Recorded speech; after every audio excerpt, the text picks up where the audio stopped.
I've been saying no to mushroom products for years. People kept asking me and I kept saying no. And it's not because I didn't rate mushrooms, but it's because at some point over the last couple of years, someone had decided that mushrooms were a trend and that we're going to slap it on a whole bunch of different supplements, both in the human space and the pet space. And I just didn't want to play a part in this, let's call it a marketing regime. That's not what I built Fettle for. Now, the interesting thing is I'd actually been taking medicinal mushrooms for about 8 years up until now. So none of this is that theoretical for me. It's a lived experience. And Digby, my 10-year-old flat coat, if you've read into my other stories about his liver health and lipomas, has also been getting turkey tail. And this is something that I started giving to him a few years back as a result and recommendation of someone that I respect an awful lot, Rita Hogan, who is a canine herbalist.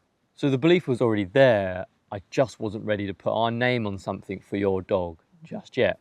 Now, all of this completely changed back in May when I attended the Natural Dog Expo. And this is the moment where I learned how they work and not just confirming that they work. And it's actually why we launched 3 specific single ingredient mushrooms, not some all-in-one mushroom blend like everyone else is starting to do. So let's talk about turkey tail first. It's the one that Digby is on. It's full of beta-glucans, PSKs, PSPs, and PSKs specifically have been used for a long time, in fact decades in Japan alongside chemotherapy. There's even a veterinary pilot study in dogs with splenic hemangiosarcoma where the highest dose group lived longer than expected. So if your dog's a lot older or they're recovering from something or you just want some serious immune support, then this is probably a very good option to consider.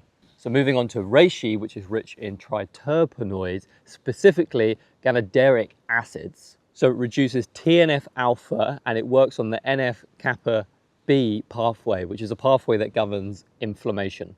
In 2024, there was a study done on beagles that showed that the highest dose of this mushroom produced a stronger antibody response to vaccination.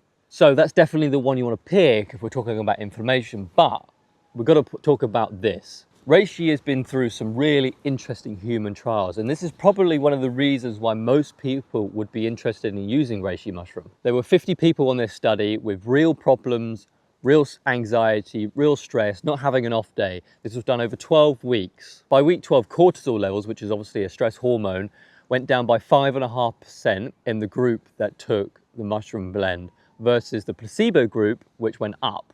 And on that same study, stress scores went down by 80%, anxiety levels dropped too. So it's pretty obvious to say that in a human clinical trial that reishi mushroom seems to have a calming effect. Now here's why that is not that surprising. Those same ganaderic acids seem to interact with GABA receptors, which is the same as what benzodiazepines do. And they work on cortisol too. It's a stress hormone and it has an effect on those as well, which is great. This is also not a very new thing. It's been used in Chinese medicine for 2,000 years. They have their own name for this, which I believe is lingji, which I'm pretty sure they call it the mushroom of immortality. So let's move on to lion's mane.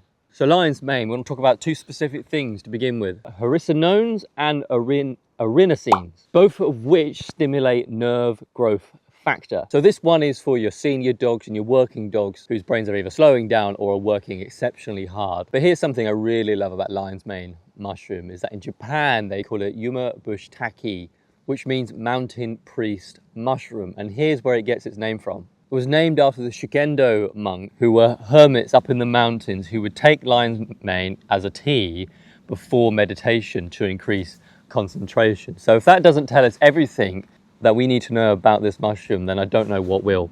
And yeah, let's be honest, it does actually look like a brain. Now look, I'm not going to sit here and tell you that any of these cure anything, but the research is there.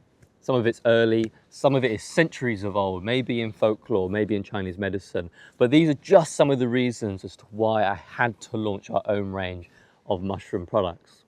I didn't wait to launch mushrooms because I didn't trust the mushrooms. It was because I needed to learn more. I needed to understand more. I needed to believe in them more before I could ask you to trust the mushrooms too. So if you've been curious about these mushrooms, you've got any questions, you want to learn more, you want to see how it can benefit your dogs, then drop something below. Otherwise, they are up for pre-order on our website. Please head over there, learn some more, ask questions. We can have a chat about it. Well, Emma's editing this, so enjoy this one. What is that? There's even a this blah, blah, blah, blah, blah. Oh my, arenacenes, in sarcoma. Why is this so hard to say? Who makes up these words? I'll do.